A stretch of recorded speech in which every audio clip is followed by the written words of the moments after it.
ജഗരവേളിലേക്ക് എല്ലാവർക്കും സുസ്വാഗതം. ഇപ്പോൾ കേരളത്തിൽ ചർച്ചയായിരിക്കുന്നത് ഒരു മെയിൽ പ്രോസ്റ്റിറ്റ്യൂട്ടിൻ്റെ ഇൻ്റർവ്യൂ ആണ്. നമുക്ക് അതിലേക്ക് കടക്കുന്നതിന് മുമ്പായിട്ട് സബ്സ്ക്രൈബ് ചെയ്യാത്തവരുണ്ടെങ്കിൽ ഒന്ന് സബ്സ്ക്രൈബ് ചെയ്തിട്ട് വീഡിയോ കാണാൻ ശ്രമിക്കണം. എനിക്ക് സബ്സ്ക്രിപ്ഷൻ വളരെ കുറവാതുകൊണ്ടാണ്. പ്ലീസ്. ഓക്കെ, ഒരു ഫാൻറ്റസിക്ക് ഞങ്ങൾ ഒരു റേറ്റ് ഫിക്സ് ചെയ്യും. ഇങ്ങനെയൊക്കെ വേണമെങ്കിൽ ഞങ്ങൾക്ക് ഇത് ചെയ്താൽ അങ്ങനെ ചെയ്യാം. കേരളത്തിലും ഉണ്ട്, തമിഴ്നാട്ടിലും ഉണ്ട് സെലിബ്രിറ്റീസ് ആൻഡ് കോൺടസ്റ്റ്. ഇവിടെ മാത്രമല്ല, എല്ലാ സ്ഥലത്തു നിന്നും വിളിക്കാറുണ്ട്, പോവാറുണ്ട്, മീറ്റ് ചെയ്യാറുണ്ട്. പക്ഷെ മറ്റുള്ളവരുടെ മുമ്പിൽ വെച്ച് കാണുമ്പോൾ നമ്മൾ അവരുടെ ഒരു ക്യാമറമാൻ പോലെ, അല്ലെങ്കിൽ അവരുടെ ഒരു അസിസ്റ്റന്റ് പോലെ, അല്ലെങ്കിൽ അവരുടെ ഒരു മേക്കപ്പ് മാൻ പോലെ, അങ്ങനെയൊക്കെയാണ് അവർ ഞങ്ങളെ കൂടെ കൊണ്ടുപോകുന്നത്. 40 മേളിലാണ് അധികം. ചിലയിടത്ത് ഹസ്ബൻഡിന് പറ്റില്ലാത്തവർ, അപ്പോൾ അവർ പറയും ഇങ്ങനെ ഹസ്ബൻഡിന് ഇങ്ങനെ പറ്റുന്നില്ല, നിങ്ങൾ വരാമോ എന്ന് ചോദിക്കും. ചില സമയത്ത് ഫാമിലിയായിട്ട് വിളിക്കും. ചില ഗ്രൂപ്പ് അവർ എന്നിട്ട് ഞങ്ങൾ രണ്ടുപേരും നമുക്കൊരു നീ ഞങ്ങളുടെ കൂടെ. പണ്ടൊക്കെ എന്ന് പറഞ്ഞു കഴിഞ്ഞാൽ ബോയ്സ് അങ്ങോട്ട് പൈസ കൊടുത്തിട്ട് സുഖം തേടി പോകാറാണ് പതിവ്. ഇപ്പോൾ എന്ന് പറഞ്ഞു കഴിഞ്ഞാൽ ഇങ്ങോട്ട് പൈസ വാങ്ങിയിട്ട് സുഖം ഇങ്ങോട്ടേക്ക് വരികയാണ്. എന്തായാലും കാലം പോയ പോക്കെ. ഈ ഒരു വീഡിയോ കണ്ട് ഒരുപാട് ആൾക്കാർ ഇൻഫ്ലുവൻസ് ആവാനുള്ള സാധ്യത വളരെ കൂടുതലായിട്ടാണ് കാണുന്നത്. പണ്ട് മിക്ക സിനിമ എടുത്ത് നോക്കിക്കഴിഞ്ഞാലും ഒരു പ്രോസ്റ്റിറ്റ്യൂട്ട് ആയത് എങ്ങനെയാണെന്ന് ചോദിച്ചാൽ ജീവിത സാഹചര്യങ്ങൾ, കറുത്ത അധ്യായങ്ങൾ, അങ്ങനെ ഒരുപാട് സംഭവങ്ങളുണ്ടാവും.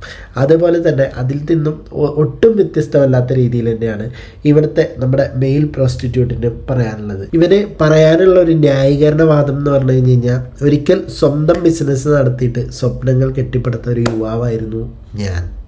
അതായത് അയാൾ ഒരു സാമ്പത്തിക വഞ്ചന, ലക്ഷങ്ങളുടെ നഷ്ടം, കടബാധ്യതകളുടെ ചുമട്, സഹായ വാഗ്ദാനം ചെയ്തവർ പിന്നോട്ട് പോയപ്പോൾ അവൻ മുന്നോട്ട് പോയത് എന്താ പറയുക, ഒരിക്കലും കരുതാത്ത വഴിയിലൂടെയാണ്. അതായത് പണത്തിനായിട്ട് തെരഞ്ഞെടുത്ത ഒരു ജീവിതമായിട്ട് കാണണം. അതായത് ഇപ്പം ഈ സമൂഹത്തിൽ പണമില്ലെങ്കിൽ ജീവിക്കാൻ പറ്റില്ല. വാടക വീട്ടിൽ നിന്ന് പുറത്താക്കി നഗരം മാറേണ്ടി വന്നു. ഇപ്പോൾ പലർക്കും ഒരു മോഡലിംഗ് ആണെന്നുള്ള പേരിൽ ഇവൻ ചെയ്യുന്നത് ഈ ഒരു പണിയാണ്. അപ്പോൾ കുടുംബം ഇതൊന്നും അറിയുന്നില്ല എന്നാണ് അവൻ പറയുന്നത്. ഞാൻ ചോദിക്കുന്നത്, ഇങ്ങനെ ഒരു ഇൻ്റർവ്യൂ, ഇപ്പം മുഖമൊക്കെ ഇതൊക്കെ മൂടിയിട്ടുണ്ടായിരിക്കാം, ബട്ട് ഇവൻ്റെ ഒരു ടാറ്റും കാര്യങ്ങളും ഇവൻ്റെ ഒരു ശരീരഘടനയൊക്കെ അനുസരിച്ച് ഇതിപ്പോൾ കേരളം മുഴുവൻ വൈറലായിട്ടുള്ളൊരു സംഭവമാണ്. ആ ഒരു ശരീരഘടനയൊക്കെ അനുസരിച്ച് ഇവൻ്റെ കുടുംബത്തിൽ കണ്ടാൽ തിരിച്ചറിയൂലേ. ഇവൻ പറയുന്നത് ജീവിതം രണ്ട് മുഖമാണ്. നമ്മളിപ്പോൾ റൺവേയിലൊക്കെ കാണുന്നില്ലേ, വാളയാർ പരമശിവവും ഉണ്ണിയും, അതുപോലെ തന്നെ ഇവൻ രണ്ട് മുഖമാണ്. ഒന്ന് ലോകത്തിനായിട്ട്, ഒന്ന് സ്വന്തം മനസ്സിനായിട്ട്. ഇവനെ ബന്ധപ്പെടുന്നത് സോഷ്യൽ മീഡിയ വഴിയായിട്ടാണ്. ആദ്യം ഒരു മെസ്സേജിങ് ആയിരിക്കും, അതിൽ സൗഹൃദം സ്ഥാപിക്കും. അതിനുശേഷം ഷോപ്പിങ്ങിന് പോകാനും പുറത്ത് പോകാനും ഔട്ടിങ്ങിന് പോകാനൊക്കെ വിളിക്കും. പിന്നെ ഒരു ഡേറ്റിംഗ് പോലെ. പിന്നെ അതിന് ശേഷമാണ് മറ്റുള്ള പരിപാടിയിലേക്ക് കടക്കുന്നത്. ഈ സെലിബ്രിറ്റികളുടെ മുന്നിലൊക്കെ ആണെങ്കിൽ, സെലിബ്രിറ്റികളുടെ കൂടെയൊക്കെ ആണെങ്കിൽ അവരുടെ കൂടെ ഒരു അസിസ്റ്റൻ്റായിട്ടാണ് ഇവൻ കൂടെ പോകുന്നത്. അതായത് ഇപ്പോൾ പല സിനിമകളിലും ഒക്കെ കണ്ടിട്ടുണ്ടാവും. ഇപ്പോൾ ഒരു നായിക വരുമ്പോൾ അവരുടെ കൂടെ ഒരു അസിസ്റ്റൻറ്റും കാര്യങ്ങളൊക്കെ ഉണ്ടാവും. അപ്പോൾ ഒന്നില്ലെങ്കിൽ ഇവൻ തന്നെ പറയണു, ഒന്നില്ലെങ്കിൽ ക്യാമറമാനായിട്ട്, അല്ലെങ്കിൽ അസിസ്റ്റൻറ്റ് ക്യാമറമാനായിട്ട്, അല്ലെങ്കിൽ മേക്കപ്പ് ആർട്ടിസ്റ്റായിട്ട്, അല്ലെങ്കിൽ അസിസ്റ്റൻ്റായിട്ട്, കുട പിടിക്കുന്ന ആളായിട്ട്, അങ്ങനെയുള്ള കാര്യങ്ങൾക്കൊക്കെയാണ്. ഇവനെ മെയിനായിട്ട് സുരക്ഷയും കാര്യങ്ങളൊക്കെ ചോദിക്കും ഇവൻ്റെ അടുത്ത്. ഇവൻ അങ്ങോട്ടും ചോദിക്കും കേട്ടോ.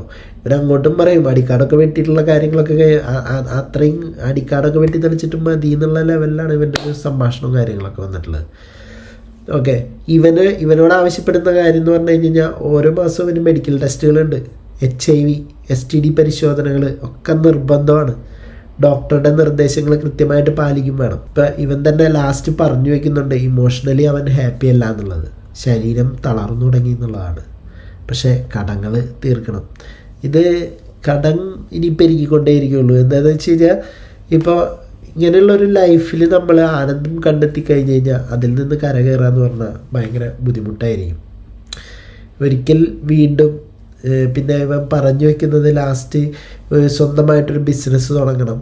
അപ്പോൾ അതിൽ നിന്ന് വരുമാനം കിട്ടി തുടങ്ങിയ ഈ ഒരു സംഭവം നിർത്തും എന്നുള്ളതാണ്. എനിക്കിതിനോട് യോജിപ്പില്ല. എന്താണെന്ന് വെച്ച് കഴിഞ്ഞാൽ, ഒരുപാട് ആൾക്കാർ ഇൻഫ്ലുവൻസ് ആവാൻ സാധ്യതയുള്ളൊരു ഇൻ്റർവ്യൂ ആണിത്. ശക്തിമാൻ സീരിയൽ തുടങ്ങുമ്പോൾ, അല്ലെങ്കിൽ ഇങ്ങനത്തെ ഓരോ സംഭവങ്ങൾ തുടങ്ങുമ്പോൾ ആദ്യം എഴുതി കാണിക്കും ഇൻഫ്ലുവൻസ് ആവരുതെന്ന്. പക്ഷേ ഒരു റെസ്ലിംഗ് ഇൻഫ്ലുവൻസ് ആവരുത്. പക്ഷേ റെസ്ലിംഗ് കണ്ടിട്ട് വീട്ടിൽ തല്ലൂടി തല വിളിച്ച് എത്രയോ പേരുണ്ട്.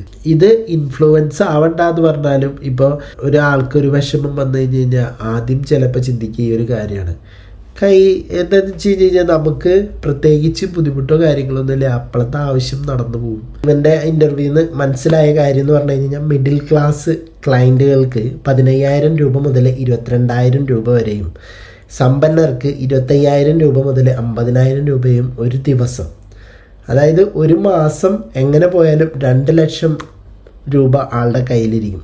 ഇവൻ്റെ ആ ഒരു ഇൻ്റർവ്യൂവിൻ്റെ അടിയിൽ വന്നിട്ടുള്ള കമൻറ്റും കാര്യങ്ങളും കണ്ടപ്പോൾ ഞാൻ ശരിക്കും പറഞ്ഞാൽ ഞെട്ടിപ്പോയി. അമ്മാതിരി ഇവനൊരു കട്ട ഹീറോയിസം നല്ലൊരു പരിവേഷം വെച്ച് കൊടുത്തേക്കാണ്. അവതാരകൻ തന്നെ ജിഗോള എന്നുള്ളൊരു പേരിട്ടിട്ടാണ് ഇയാളെ വിശേഷിപ്പിച്ചത്.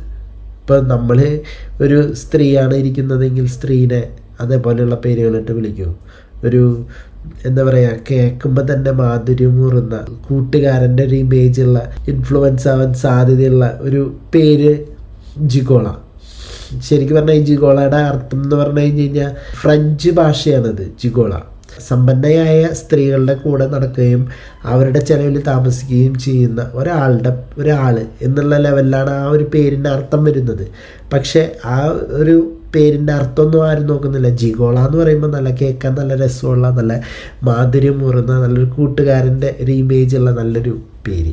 ഇത് കേട്ടിട്ട് പലരും ഇൻഫ്ലുവൻസ് ആവാണ്. ഇതിൻ്റെ അടിയിലുള്ള കമൻറ്റും കാര്യങ്ങളും കേൾക്കണം. നിൻ്റെയൊക്കെ ആസനത്തിൽ വരച്ചവരെ എൻ്റെ തലയിൽ വരച്ചാൽ മതിയായിരുന്നു. ഇപ്പം നീയൊക്കെ സുഖിക്കുകയാണ് അങ്ങോട്ട്. ഇപ്പോൾ നമ്മൾ പൈസ കൊടുത്തിട്ട് സുഖിക്കാൻ പോകുന്നു, ഇവന് ഇങ്ങോട്ടേക്ക് പൈസ കിട്ടുന്നു, സുഖിക്കുന്നു. അതായത് അയാളിപ്പോൾ ഒരു ഹീറോ ആണ്. അതായത് അയാളുടെ ശരീരം ആളുകൾ പണം കൊടുത്ത് വാങ്ങുകയാണ്. പലരുടെയും കണ്ണിലെ മറ്റുള്ളവരുടെ ശരീരത്തെ അയാളെടുത്ത് ഉപയോഗിക്കുകയാണ്. അതാണ് അയാൾക്ക് കിട്ടുന്ന ഹീറോയിസം, കട്ട ഹീറോയിസം. അതായത് സ്ത്രീകളെ സന്തോഷിപ്പിക്കുന്ന പുരുഷൻ. അല്ല, അപ്പോൾ എന്തെങ്കിലും ഒരു ജോലി കിട്ടിയാൽ മതി എന്ന് പറഞ്ഞ് നടക്കുന്ന ഒരുപാട് പേര് ഇത് കണ്ടിട്ട് ഇൻഫ്ലുവൻസ് ആവും. ഞാൻ പറഞ്ഞില്ലേ നേരത്തെ ആ കമൻറ്റിൻ്റെ അടിയിൽ വന്നിട്ടുള്ളത്, നിൻ്റെയൊക്കെ തലയിൽ വരച്ച, നിൻ്റെയൊക്കെ ആസനത്തിൽ വരച്ചവൻ എൻ്റെ തലയിൽ വരച്ചാൽ മതിയായിരുന്നു, നീയാണ് ഈ ലോകത്തിലെ ഏറ്റവും വലിയ ഭാഗ്യവാൻ, നിനക്ക് ഇത്രയും സ്ട്രെങ്ത് ഉണ്ടല്ലോ, നിനക്ക് നല്ല സ്കില്ല്, ടാലൻറ്റ്, പെർഫോമൻസ് ഇതൊക്കെ പുരുഷ ലൈംഗികതയ്ക്കുള്ള മെഡലുകളാണ്. അപ്പം ഇതൊക്കെ എഴുതി കാണിക്കുന്നത് ഈ പുരുഷ ലൈംഗികതയ്ക്കുള്ള മെഡലുകൾ പോലെയാണ്. ഏതായാലും ആണുങ്ങളുടെ ലൈംഗികതയെ മാർക്കറ്റബിൾ മസ്കുലിനിറ്റി ആക്കി മാറ്റുന്നതിൽ കൃത്യമായ ഒരു തെളിവാണ് അതിൻ്റെ അടിയിൽ വന്നിട്ടുള്ള കമൻറ്റ്. ഒരു വാക്കൻസി ഉണ്ടാവുമോ എന്നുള്ളത്, എൻ്റെ അസിസ്റ്റൻ്റ് ആക്കാമോ എന്നുള്ള കമൻറ്റുകളൊക്കെയാണ് അതിൻ്റെ അടിയിൽ നിറഞ്ഞിരിക്കുന്നത്. എന്തായാലും ഒരു കാര്യം പറയാതിരിക്കാൻ വയ്യ, ജിഗോള, മെയിൽ എസ്കോട്ട്, പ്ലേ ബോയ്, അങ്ങനെയൊക്കെയാണ് പുരുഷന്മാർക്ക് കിട്ടുന്ന പേരുകൾ ഈ പണിക്കിറങ്ങുമ്പോൾ. പക്ഷേ പെണ്ണുങ്ങൾക്ക് കിട്ടുന്ന പേരുകളോ പച്ചയ്ക്ക് പറയാൻ നമുക്ക് സാധിക്കില്ല. അത്രയും മോശമായ വൃത്തികെട്ട പേരാണ് സ്ത്രീകൾക്കുള്ളത്. ആർത്തവം എന്ന് പറയുന്ന ഒരു സംഭവത്തിനെ കുറിച്ചും ലൈംഗികതയെക്കുറിച്ചും ഒക്കെ സംസാരിക്കാനായിട്ട് മടി ഉണ്ടാക്കുന്നൊരു വിഷയമാണ്. ആ ഒരു വിഷയം തുറന്നു കാണിച്ചതിനെ ഞാൻ വിമർശിക്കുകയല്ല ചെയ്തത്. വിമർശിക്കാൻ ഞാൻ ആളല്ല. ജീവിക്കാൻ മനുഷ്യർ തിരഞ്ഞെടുക്കുന്ന വഴികളെ നമ്മൾ വിധിക്കുന്നതിന് മുമ്പ് മനസ്സിലാക്കാൻ നമ്മൾ തയ്യാറാവണം. പക്ഷേ ഞാൻ ചോദിക്കുന്നത്, ഇവന് നല്ല തണ്ടും തടി ആരോഗ്യമൊക്കെ ഉണ്ട്, ഈ പണിയല്ലാതെ വേറെ പണികളൊക്കെ ഇല്ലേ? പിന്നെ ഈ ഒരു സംഭവത്തിനെ എടുത്തു വെച്ച് ഇൻ്റർവ്യൂ ചെയ്യാന്നൊക്കെ പറയുമ്പോൾ അതുണ്ടാക്കുന്ന ഇൻഫ്ലുവൻസിനെ പറ്റിയിട്ടാണ് ഞാൻ സംസാരിച്ചത്. ഇതിൽ നിങ്ങളുടെ അഭിപ്രായങ്ങൾ എന്താണെങ്കിലും താഴെ കമൻറ്റ് ബോക്സിൽ രേഖപ്പെടുത്തുക. പോയി വരാം അടുത്തൊരു വീഡിയോ ആയിട്ട്.